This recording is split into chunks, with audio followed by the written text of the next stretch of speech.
नमस्कार. मी doctor Chinmay Phadtare, MCH neurosurgeon, Jeevandhara hospital, Satara.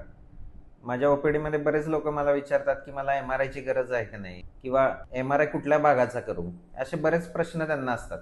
तर त्यावेळेस काय असतं की कोणाला MRIची गरज असते हे त्यांच्या हिस्ट्रीवरून, म्हणजे त्यांचा जो त्रास आहे ते आधी जाणून घेणं गरजेचं असतं, किंवा त्यानंतर त्यांचं एक्झामिनेशन करून, ज्यांना काही मेजर प्रॉब्लेम नाही आहेत एक्झामिनेशनमध्ये, असे काही लोक असतात त्यांना MRIची गरज नसते. त्यावेळेस आम्ही काय करतो, ज्यांच्यामध्ये कमरेचं दुखणं आहे किंवा मानेचं दुखणं आहे, त्यांच्यामध्ये आधी टॅबलेट्स देऊन बघतो. 7 ते 10 दिवस रेस्ट घेणं आणि टॅबलेट्स देऊन जर ते पेन कमी नाही झालं किंवा ते पेन वाढतच आहे, असं क्रोनिकली वाढतच आहे, अशा पेशंटमध्ये आम्ही MRI करायला सांगतो.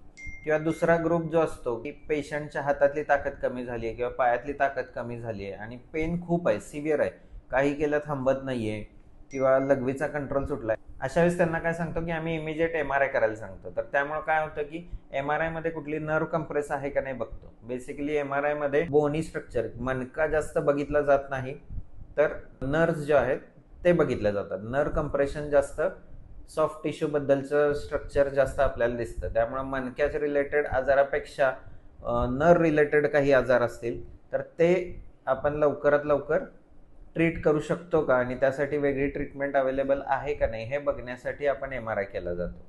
तर काही मणक्या रिलेटेड प्रॉब्लेम असतील, मणक्याचे फ्रॅक्चर्स वगैरे असतील, तर त्यावेळेस त्यांना आपण CT स्कॅन सांगतो, MRI सांगत नाही. कारण MRI मध्ये बोन्स एवढं जास्त चांगले दिसत नाही, तर त्याच वेळेस फक्त CT स्कॅन सांगतो.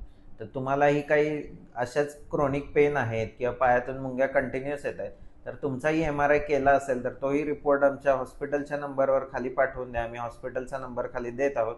त्या MRI रिपोर्टवर काही करायची गरज आहे का नाही, आमचा स्टाफ आणि मी डॉक्टर चिन्मय फडतरे या तुमच्याशी कोऑर्डिनेट करून संपर्क साधण्याचा प्रयत्न करू.